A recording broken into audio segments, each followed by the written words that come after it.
Peace and greetings. That camera looks nuts.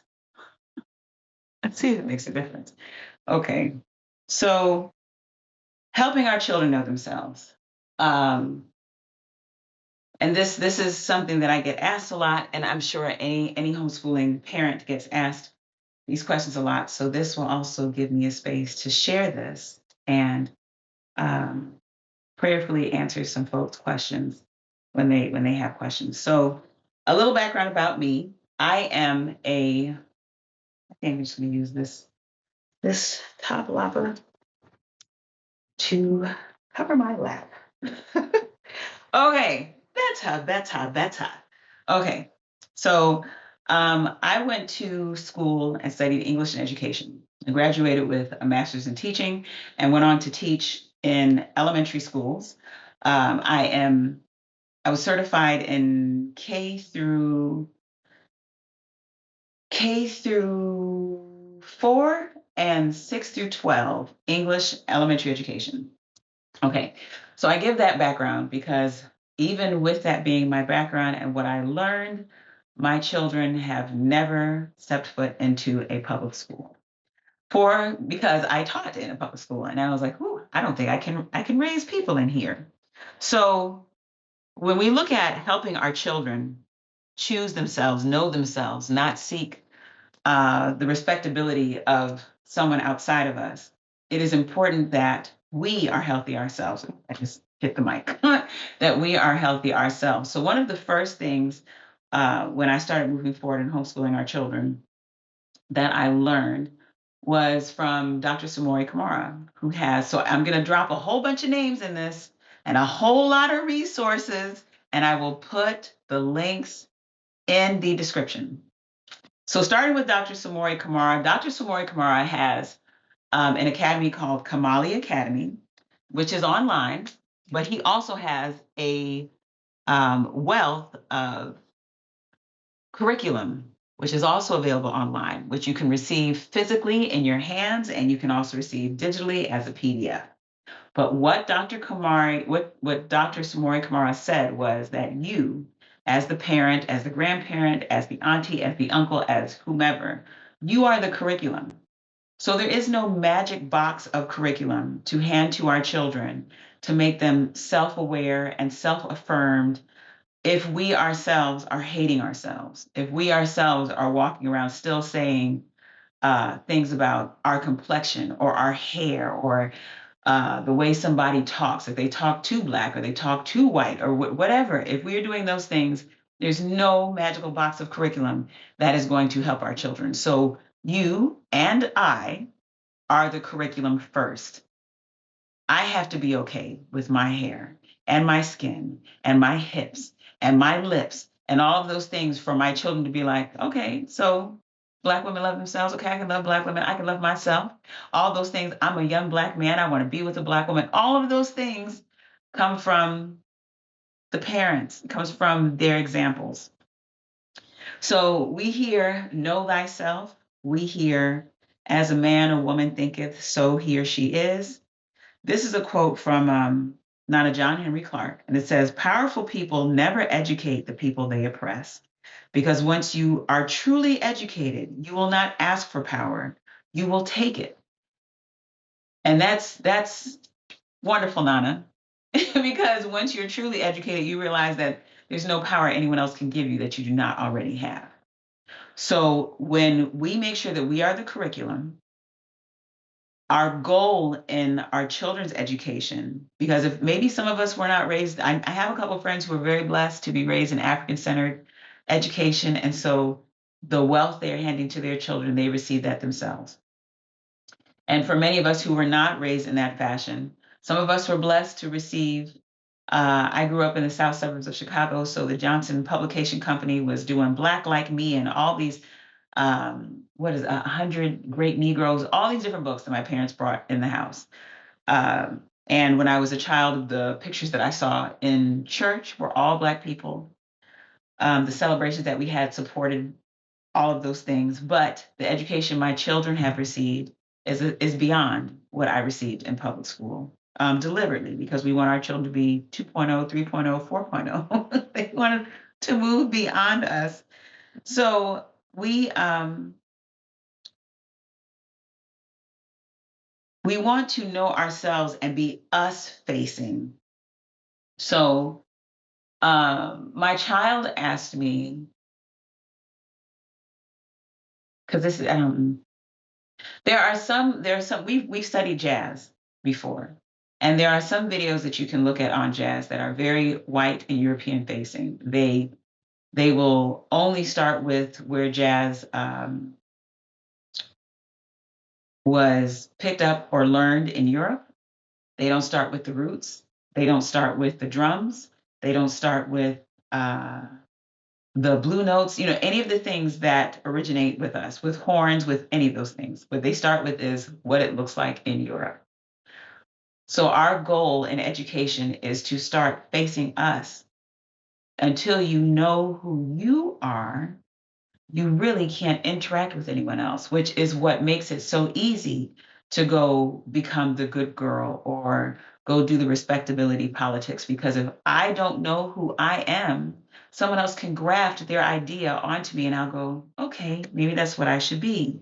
So I'll give this example. In our educating of our children, one of our daughters went to a school that was largely Muslim, and there's no problem. Nation of Islam does magnificent work. She learned about being able to eat well, and she learned wonderful pledges, and she learned about the power of being an Asiatic Black man and woman.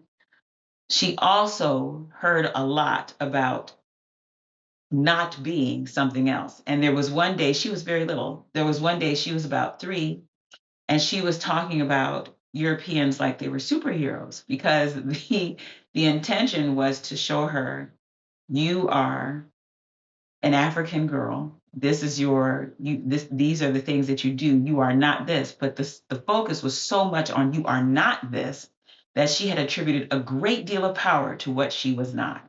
And I was like, we got to make a change.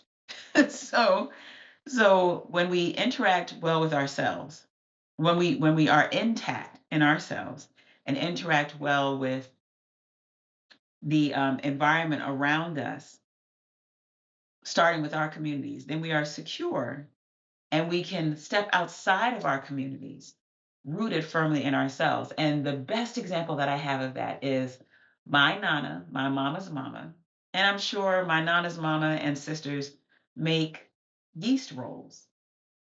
Excuse me, I and my daughters make them. When I got them really good, they tasted like my mama's, which tasted like my nana's. But I remember the first time I had a beignet, and I was like, oh, that tastes like Nana's rolls. So being firmly rooted in ourselves gives us a good place, a magical place to be able to connect to something outside of us. So it wasn't that I ate the beignet and went, oh my goodness, I need to get to France, or I need to get to a particular place in New Orleans. And there was in my mouth's memory that new thing connected to my ancestors. So that's how we want to move forward. We want to move forward, allowing our children and ourselves to experience the world firmly rooted in ourselves, not ignoring everyone else, but starting with ourselves and being firmly rooted. We have to be able to learn the similarities and differences in the diaspora, to be able to see the rich variety in ourselves, to know we are not a one-trick pony.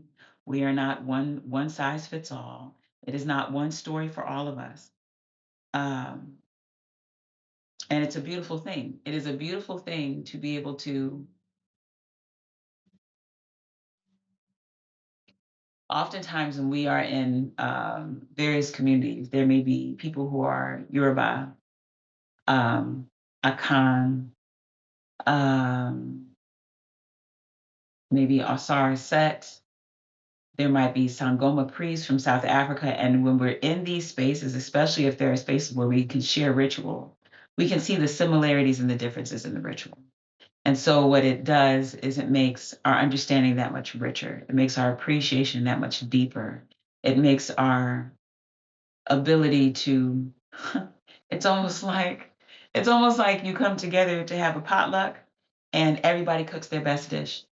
And so you get to You get to know what you made, and you get to try these other dishes, and you can find the similarities in them and the uniqueness in them, and the way that someone made something a little different than you would have made it. It's a beautiful, beautiful thing. And that's what we want to give our children. And we're very fortunate. What we give our children is also given to us. So I'm going to tell these two stories, and then I'm going to give you a list of institutions and resources, and I'll tell a little story about each one of them. So this video may be maybe one of the longer ones. We went to a family conference one year. So this is three stories. Went to a family conference one year, and our children came home with a paper that talked about family meetings, which made us start doing family meetings. It made us start sharing about the books we had read since the last family meeting. We would have family meetings on the timetable of the Kwesiadai, which we honor and recognize with different rituals. Um, so we would do, it would let us catch up on what everyone was doing, to give like our praise reports and testimonies, to talk about what was coming up in the family. So in that instance, what the children brought home enriched us, because we weren't doing family meetings before then, and they were little bitty. I want to say that that came out of maybe a 7-year-old's classroom. Um, my children were enrolled in Aya Educational Institute.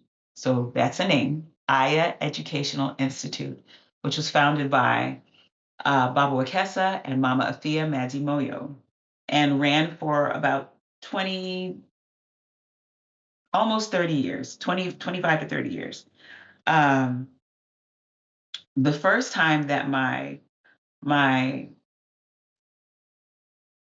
now 17-year-old went into class, she was going into class at about 11 or 12, and she was moving into classes that were, her math classes were challenging. Her literature and history classes she could do with no problem, but the classes were challenging. And when she got into class and she was struggling, one of the things that happened in the class was that some of the other students reached out to her and said, "It's okay." Like, class stopped to affirm this classmate, to affirm this younger classmate who was challenged in what she was doing. So it does a lot. This is not just academic, this is also character building. This is also community building. So in this Aya course, in an institution founded by Baba Wakesa and Mama Afia Madimoyo and taught by Evelyn Dudiemi, and I will talk about Kibole Bole in a moment. um, my daughter was affirmed. And my experience in public schools was often that children would find the weak child or the child who was challenged in a particular way, and find that use teasing them or something very unhealthy to bolster their own sense of self. These students stopped. The teacher stopped to allow my child, who was being frustrated, who was not being frustrated, who was becoming frustrated, to gain her bearings and be okay with making mistakes and learning. And to tell the truth, it made me cry. I said, wow, I have never seen anything like that in my life. So that's Aya. The other thing in Aya that my children said that I had never considered, when I was little and we learned about Phyllis Wheatley. Phyllis Wheatley has a poem that I can't quote adequately here, but it's almost like she talks, not almost, she talks poorly of her dark frame or her dark shade or something, because what surrounded her was, she's the exception, being so intelligent, being an African woman, mastering this language, when we know that African people and people outside of the United States speak anywhere from 2 to 6 languages on a regular day.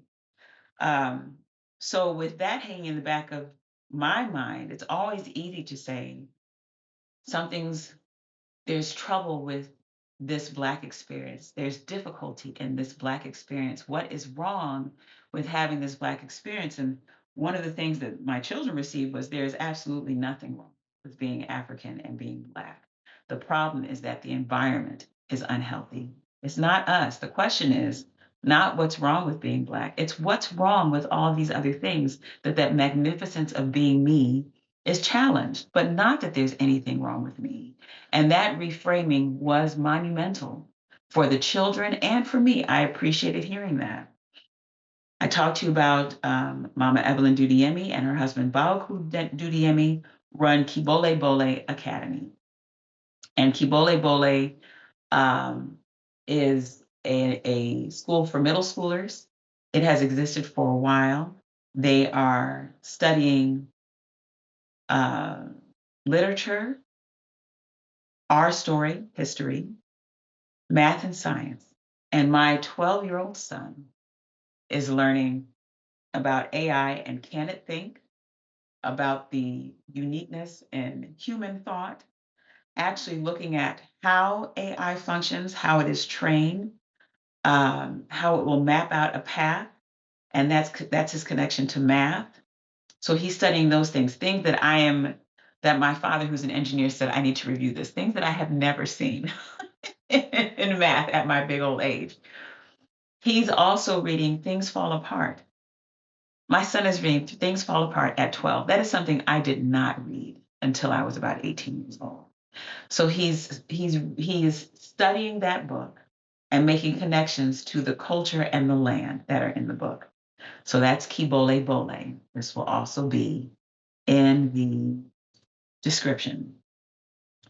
I mentioned Kamali Academy. Dr. Kamara has an academy online with very intelligent African centered teachers. Ooh, I'll go back in a second. He has that online, and he also has his curriculum that is available.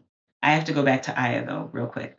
Aya has transitioned out of being a full time educational school into creating educational systems that we can use in our homes, that we can use on the weekends, maybe your children, or during the week. It could be a full homeschooling program, or it could be something to support and uplift your children if they are in other atmospheres during the week. And it is called Each One Teach 10. And it is breaking down the Aya way, which I have alluded to in this discussion. And it's giving it to you so that maybe for many of us, we don't feel confident teaching our children, but we know our children first. These nieces, nephews, children, grandchildren, they're given to us. They are divinely given to us, so we know them, and so we know their interests. If we're paying attention, we know their gifts, we know their challenges, so we are well equipped. What I like about Each One Teach 10 is that maybe there's a gap between how well you know your beloved child and the information you would love to give to them. And Each One Teach 10 makes it easy for you to secure the information that you are going to share with your children, and it helps you break it down. It's a beautiful, beautiful program. So that will be in the chat too. I mentioned Kibole Bole Liberated Minds is also another resource that you can use where students can attend many different classes from many different teachers. And annually, they have a conference that provides not just resources for the children, but resources for teachers and homeschooling parents. And so that's something beautiful to look into. And during COVID, it was a really amazing online um, conference, but I've had the opportunity to go in person as well. And it's Queen Thais. Okay, so I said Kamali Academy, Aya, Each One Teach 10, Kibole Bole, Liberated Minds, Sankofa Homeschool Cooperative. Sankofa Homeschool Cooperative, I have taught in it and my children have attended it. And what I love about Sankofa Homeschool Co-op is that the teachers who are in there are teaching out of their expertise and their passion. So they are not teaching classes just because the children need a Spanish class or just because the children need an algebra class. They are teaching these classes because they are skilled, because they're passionate about it, and because they are connected to our culture. So when you receive these classes, when your students receive these classes, they are receiving classes that are affirming to who they are and what they come from, the genius and wisdom that they come from, making it very easy for them to connect and say, I have that same genius and I can do the same thing. And it's a wide breadth of offerings in Sankofa Homeschool. And for all of these organizations are not brand new. These organizations have been around for a while. Um, the last one I want to mention is Ye's Academy. And even though Ye's Academy has not been in operation as long as the other ones, the teachers have been teaching for a very long time. And so I teach in Ye's Academy, and my 15-year-old is enrolled in Ye's Academy, where she is studying psychology, where she is studying Amos Wilson, where she is studying can't remember which math class she's taking now. Geometry, possibly. But 'cause I'm thinking about the last class she took. But in this in Ye's Academy is the same loving root that is in all the rest of these organizations, which is to take care of us first. It is to nurture, love, and protect the minds of our children so that we may educate them, not giving them alien thought or things that would make them feel terrible, or teaching them something that makes them feel like something's wrong with the root of them. All of these classes spring from a place of genuine appreciation and love for our culture and our children. So I say all that to say, when we are working on knowing ourselves and whose script is running in our head, and uh, are we doing things to supposedly gain respect of people outside of us who have no intention of ever giving us respect? We have to make sure we know for ourselves who we are so that we can share with our children. And in the blessing of sharing with our children and being willing to learn alongside them, we are all uplifted. I have learned oodles and oodles and oodles as my children have moved forward, as they have shared things with me, as I have shared things with them. And it is a wonderful smorgasbord. It's a beautiful explosion of just understanding, gratitude, education. It's magnificent. So again, I will list all of those places in the chat. And then last but not least, and first but not least, it is highly important that none of these things happen in a vacuum. The reason that my children are thriving the way that they are, and it's not to say that they're flawless or that we are flawless, but the reason they're thriving is because they have community. They have other young people who are moving down this path with them. They have other families to watch who are on similar journeys. So they are not isolated doing this by themselves.